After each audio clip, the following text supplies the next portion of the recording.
नमस्कार। ये देखिए एक 17 साल की लड़की है जिसका इको हुआ था 18/10/2025 को।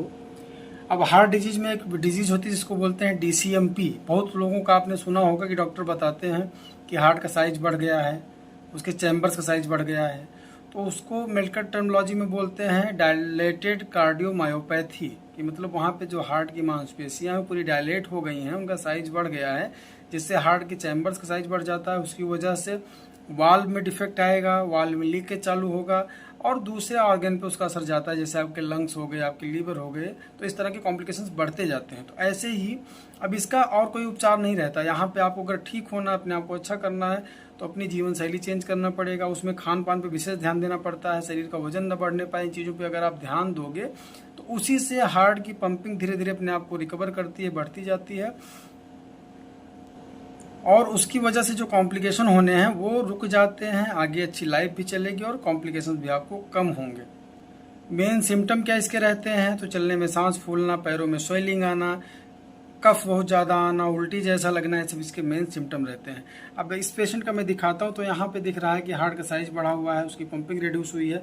और जो हमने उसका GLS देखा, जो एक नई टेक्नोलॉजी आई है 2D को में, कि जहाँ से ये पता कर सकते हैं कि हार्ट की मांसपेशियों का स्ट्रेन कितना है, या एक नॉर्मल लैंग्वेज में बोले तो वहाँ पे खून की सप्लाई कितनी हो रही। तो दिख रहा है कि ये पार्ट तो डार्क रेड है, मतलब ये पार्ट उसका अच्छा है, लेकिन उसके बाद के पार्ट में सप्लाई रिड्यूस होती गई है। क्यों? क्योंकि मांसपेशियों का साइज बढ़ गया है। आज जब उसका रिपीट इको हुआ, अब देखिए उसका यहाँ पे, अब आप पहले इमेज से इसको कंपेयर करेंगे तो समझ में आएगा पूरा यहाँ पे रेडनेस बढ़ गई, बीच में थोड़ा सा पार्ट केवल बचा हुआ है।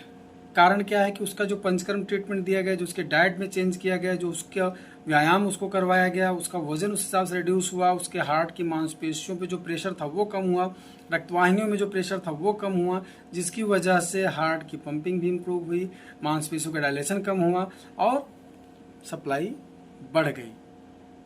तो इस तरह से जिनको पता है, बहुत रेयर केसेस जैसे होते हैं, एंगेज में ज़्यादा रहता है ये कि DCMP के केस मिलते हैं कि वहाँ पे हार्ट का साइज डायलेट हो गया है, उसकी मांसपेशियाँ डायलेट हो गई हैं और इसका कोई उपचार नहीं रहता। खाली मेडिसिन दे के डॉक्टर भेज देते हैं, दवा खाते रहो। सिम्टम आपको जो मैंने बताया कि सांस फूलना, बाकी चीज़ों के लिए वो मेडिसिन देते हैं, लेकिन परमानेंटली रिलीफ नहीं मिलता है अगर मरीज ने खुद उसके बारे में समझ के अपनी केयर चालू नहीं की। तो आपको भी अगर इस तरह की प्रॉब्लम है या आपके किसी रिलेटिव को ऐसी प्रॉब्लम, आपके किसी जानने वाले को ऐसी प्रॉब्लम है, तो आप ज़रूर हमसे संपर्क करें। हम लोग आपकी भी इसी तरह से मदद करेंगे और आपके हार्ट को हेल्दी बनाएंगे, एक खुशहाल और हेल्दी लाइफ देंगे आपको। Thank you.